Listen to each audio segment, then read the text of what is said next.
बिस्मिल्लाहिर्रहमानिर्रहीम। Welcome to my YouTube channel. मैंने अपने टीचिंग करियर में स्टूडेंट्स की जो सबसे ज़्यादा मिस्टेक्स ऑब्ज़र्व किए हैं वो मैंने सोचा आज आपसे शेयर की जाएं। तो 4 इस तरह की मिस्टेक्स, बल्कि मैं इनको कहता हूँ दीज आर ब्लंडर्स। ये मिस्टेक्स नहीं है, ये ब्लंडर्स हैं जो स्टूडेंट्स अमूमन करते हैं, वो मैंने सोचा कि आज आपसे शेयर किया जाए। तो चलें स्टार्ट करते हैं। अगर तो आप लोग चैनल पे पहली दफ़ा हैं तो चैनल को सब्सक्राइब ज़रूर करें। अगर तो वीडियो आपको अच्छी लगे दोस्तों को शेयर भी ज़रूर करें। इसके अलावा जो अपनी ग्रामर ठीक करना चाह रहे हैं तो यहाँ इस चैनल पे आपको उसका पूरा एक प्लेलिस्ट मिलेगी, वो आप वहाँ से देख सकते हैं। फिर उसके अलावा 9th क्लास की इंग्लिश, 10th की इंग्लिश, फिर सेकंड ईयर की इंग्लिश और उसके अलावा कुछ इंग्लिश की डिस्टिंक्शंस जो कि कोई मुनफरद चीज़ें हैं वो आपको यहाँ से मिल सकती हैं। चैनल की डिफरेंट प्लेलिस्ट हैं, वो आप देख सकते हैं। तो without wasting any time let's start. सबसे पहला जो मैं आज आपको यहाँ पर ग्रामर का रूल बताने लगा हूँ।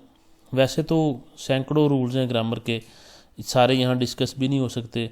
और ये जो मैं अभी आपसे 4 ये मिस्टेक्स बच्चों की शेयर करने लगा हूँ, इसके अलावा भी बहुत सी मिस्टेक्स हैं, लेकिन जो प्रोमिनेंट हैं, जो कि बड़ी टेक्निकल हैं, हर स्टूडेंट को उसका ख्याल रखना चाहिए, वो आपसे शेयर करने लगा हूँ।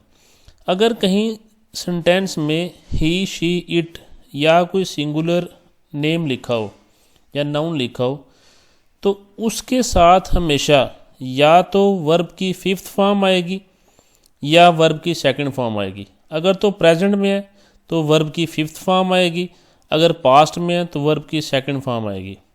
अब ये वर्ब की 5th फॉर्म कौन सी है? पहली फॉर्म के साथ अगर एस या ई एस लगाओ तो उसको 5th फॉर्म कहा जाता है।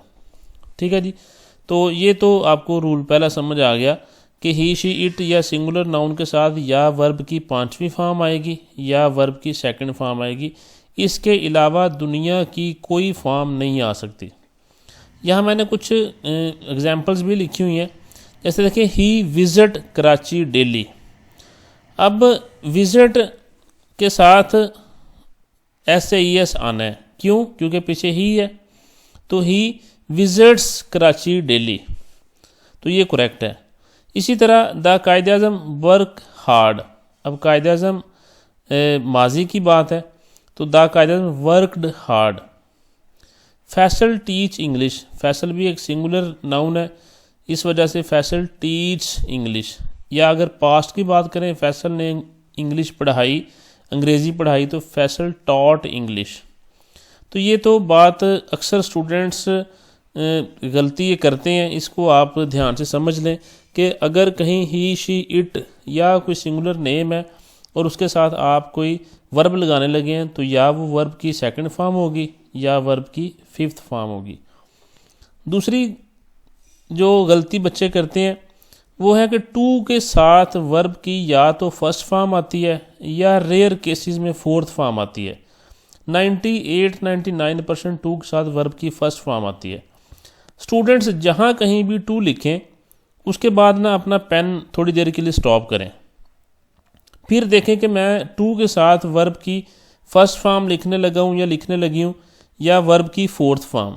तो यहाँ आपने पेन स्टॉप कर लेना। जहाँ कहीं भी कोई ऐसे लिखते हुए, कोई आप डिस्क्रिप्टिव फॉर्म में कोई भी चीज़ लिख रहे हैं, कोई क्वेश्चन का आंसर लिख रहे हैं, कोई कंप्रीहेंशन है, कुछ भी है, तो वहाँ टू के बाद आपने पेन स्टॉप करना है। फिर वहाँ वर्ब की 1st या 4th फॉर्म देखने की मैं लगा रहा हूँ। मैंने यहाँ कुछ एग्जांपल लिखी। I want to orders a pizza, तो यहाँ ये गलती है, आई वांट टू ऑर्डर हो जाएगा। He is committed to helps the poor. Poor की जमा दी पुअर होती है।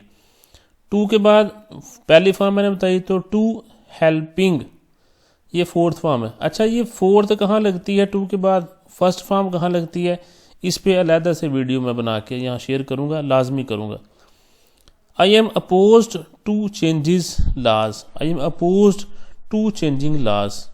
अगर मैं यहाँ ये लिखता I am opposed to change the laws, तो अब उसका मानी ही और हो जाता है। I am oppose to changing. अगर कोई बंदा कानून बदलता है तो उसकी अगर मुखालफत करनी है, फिर उसने कहा कि I am oppose to changing laws, के जो तब्दीलियाँ आती हैं, फिर अगर इसके बाद लिखा जाए I am oppose to change the laws, के भी चेंज भी मैं खुद करूं और फिर उसकी मुखालफत भी करूं, उसका मतलब ये हो जाता है। इस वजह से I am oppose to change the laws suitable नहीं है। तीसरी जो ब्लंडर है, मिस्टेक नहीं कहूँगा, ब्लंडर कहूँगा, कि आई अगर सेंटेंस में कहीं पर भी आ जाए, कहीं पर भी, तो उसको हमेशा कैपिटलाइज ही लिखना पड़ना है। जैसे एग्जांपल में देखिए, would that I dash a king. Would that ख्वाहिश के लिए इस्तेमाल होता है, would that I were a king, तो यहाँ आई कैपिटल है। आपके जहन में शायद ये ख्याल आ रहा हो कि आई के साथ तो वर नहीं आ सकता, आई के साथ तो वाज आता है, तो आई अगर तो कहीं ख्वाहिश का इजहार हो तो वहाँ पर आप आई के साथ वर ही यूज़ करेंगे। दूसरी बात है कि अगर कोई चीज़ आप समझते हैं कि पॉसिबल नहीं है, ठीक है, जैसे मैं कहूँ कि अगर मैं एक लड़की होता तो वो पॉसिबल तो नहीं है, तो फिर वहाँ पर आप आई के साथ वर यूज़ करते हैं। Would that I were a, if I were a girl, if I were would, if I were a laptop, तो फिर ये नहीं हो सकता। तो इफ़ भी लगता है और वुड दैट भी। इट इज़ आई, ये मैं हूँ, हु डिलीवर्ड अ लेक्चर, जिसने ये लेक्चर दिया, तो it is I, I capital लिखा जाएगा, आई यहाँ छोटा नहीं होगा। तो ये एक बहुत बड़ा ब्लंडर है जो कि स्टूडेंट्स करते हैं। चौथी और आखिरी बात जो शेयर करने लगा वो है, first word of sentence is always capital. पहला वर्ड सेंटेंस का हमेशा हमेशा कैपिटल होगा। अगर आपने दो सेंटेंसेस की बात करनी है, पहला करके फुल स्टॉप लगाना है और उसके बाद अगला सेंटेंस शुरू करना है, तो वहाँ पर भी कैपिटल होगा। यहाँ बच्चे अक्सर गलती करते हैं।